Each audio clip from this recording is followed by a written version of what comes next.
तो hello everyone, कैसे हो आप सभी। रक्षाबंधन की ढेर सारी शुभकामनाएं मेरे प्यारे बहन और मेरे प्यारे भाई को।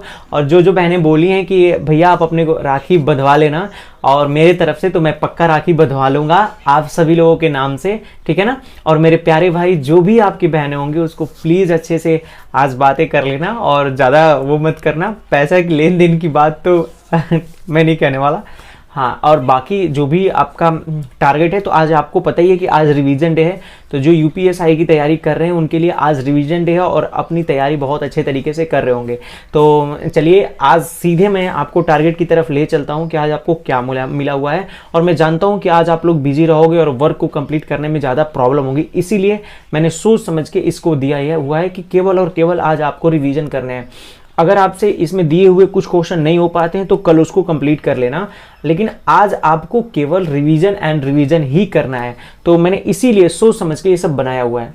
तो मैं एक बार फिर से बोल देता हूँ, हैप्पी रक्षाबंधन। ये बहुत ही बढ़िया त्यौहार है और इसमें भाई बहन का प्यार दिखता है। और इसकी कहानी से भी मैं जुड़ा किस्सा बता देता हूँ कि जब भगवान श्री कृष्ण जय थे, उसकी वजह से उनके हाथ में खरोच आ गई थी और वो उसमें से ब्लड निकलने लगा था।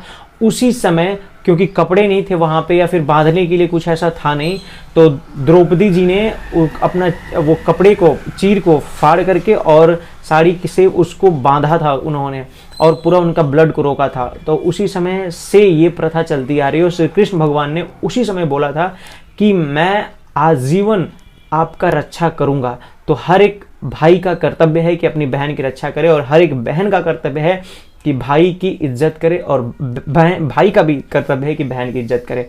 तो उसके बाद द्रौपदी जी, जब लोगों ने जुआ खेल के द्रौपदी जी हार गई थी, द्रौपदी जी को हार गए थे पांचों पांडव, तो उस समय द्रौपदी जी के लिए वो श्री कृष्ण भगवान, उनकी जब चीरहरण किया जा रहा था, वो उनकी साड़ियाँ खोली जा रही थी और उनको वो नग्न अवस्था में करने का प्रयास किया जा रहा था दुशासन और दुर्योधन के द्वारा। तब भगवान श्री कृष्ण त्रिपुरारी वो आए और वहाँ पे इनकी रक्षा की, और इतना ज़्यादा उन लोगों को कर दिए कि वो आज के दिन तक प्रभु की इस अनुकंपा की वजह से रक्षाबंधन मनाया जाता है ना। तो आप सभी लोग जानते हो गए इस कहानी को, तो इससे इंस्पायर होना है और एक दूसरे के प्रति प्रेम भावना सद्भावना रखना है। अब ले चलता हूँ टारगेट की तरफ कि क्या मिला हुआ है रिवीजन डे के लिए। तो जो लोग भी अभी हाल फिलहाल में 4 दिन से जुड़े हैं, तो वो लोग भी 3-4 दिन से जुड़े हैं, वो लोग भी आज रिवीजन करेंगे जो भी 3-4 दिन से पढ़ाई हुई है। चलिए आपको टारगेट की तरफ ले चलते हैं। 90 डेज टारगेट सीरीज जो चल रही है, ये एक चैलेंज है हमारे लिए। इसको कंप्लीट करके ही हम लोग मानेंगे, चाहे कितनी भी समस्याएं हैं, कितनी भी परेशानी आए, लेकिन इस टारगेट को तो कंप्लीट करना ही है। मैंने भी ठान रखा है। बहुत सारे लोग बोलते हो कि भैया कहीं बीच में बंद तो नहीं करोगे। अभी तक आपको पता है ना कितने दिन हो गए, टोटल 35 डेज हो गए और अभी तक शिवम ने बंद नहीं किया। तो अब ये बंद नहीं होने वाला, ठीक है। और आप लोग कंप्लीट करो और 90 दिन में देखना कितना अच्छा परफॉर्मेंस करोगे आप लोग, कि आप लोग इससे पहले कभी पढ़े नहीं होगे, इतना करोगे। मैं एक बार कह रहा हूँ, सबके बस की बात नहीं है, लेकिन जिसके बस की बात है वो सिलेक्शन लेके रहेगा। तो आज रिवीजन कैसे करें, क्या क्या करें, वो पूरा इसमें बताएंगे। और रिवीजन आज नहीं हो पाता है तो कल भी आप कर लेना, क्योंकि कल एक मॉक लगा के रिवीजन कल भी कर सकते हो आप, ठीक है ना। तो आपको कैलकुलेशन से 2 से 20 तक टेबल रिवाइज कर लेने हैं, और फार्मूला जो भी, जैसे कि स्क्वायर हुआ, क्यूब हुआ, सिलेंडर हुआ, कोन हुआ, रोम्बस हुआ, इन सब के फॉर्मूले जो होते हैं उनको रिवीजन कर लेना आपको। स्क्वायर और क्यूब रिवीजन कर लेना आप, और जो आते हैं जैसे कि एरिया का फार्मूला और बाकी सब होते हैं उनको रिवीजन कर लेना। मैथ में आपको परसेंटेज के 50 क्वेश्चन सॉल्व करने हैं।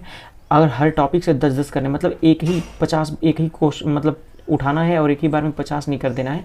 उसमें आप जानते हो जो सेक्शनल वाइज है, जैसे परसेंटेज में ही है तो कहीं जनसंख्या से रिलेटेड है, कहीं छूट से रिलेटेड है, कहीं इन सब से, जैसे कि 10-10 क्वेश्चन आपको कर करके करना है, ठीक है ना।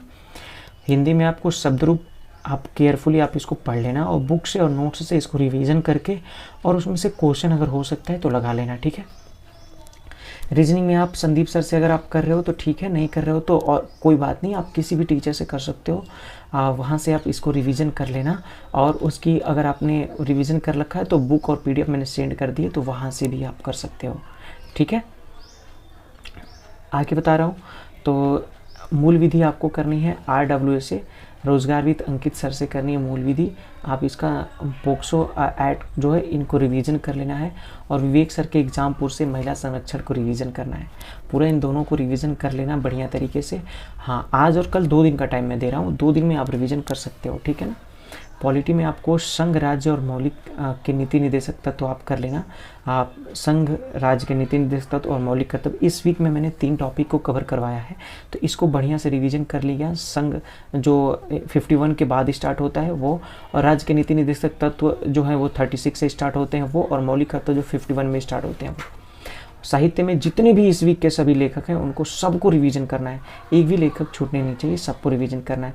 और साहित्य के लिए आप कहोगे तो मैं ट्रिक वाइज एक वीडियो बना के 8 या 10 मिनट का लेकर आ जाऊंगा। एक लेखक की एक वीडियो रहेगी और उसमें ट्रिक बहुत अच्छे तरीके से बताऊंगा कि आपके दिमाग में छप जाए। जो लोग 2-3 क्लासेस किए थे हमारे साथ उनको पता है कि मैं कितना आसानी से ट्रिक बता देता था, वो दिमाग में छप जाता था।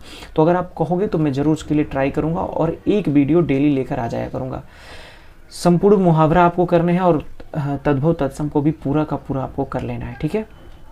और एक बार इस टारगेट की फ़ोटो आप ले सकते हो कि क्या क्या मिला हुआ है, तो आप इसको नोट डाउन करके या स्क्रीनशॉट ले करके आप इसकी तैयारी कर सकते हो और रिवीजन कर सकते हो बढ़िया तरीके से, ठीक है ना। तो मैं एक बार फिर से कह रहा हूँ, रक्षाबंधन की ढेर सारी शुभकामनाएं, और मेरी तरफ से मेरी प्यारी बहनों को 10 रुपये नहीं सॉरी, जितना मैं आपका हमेशा साथ दूंगा, ये मेरे तरफ से वादा है।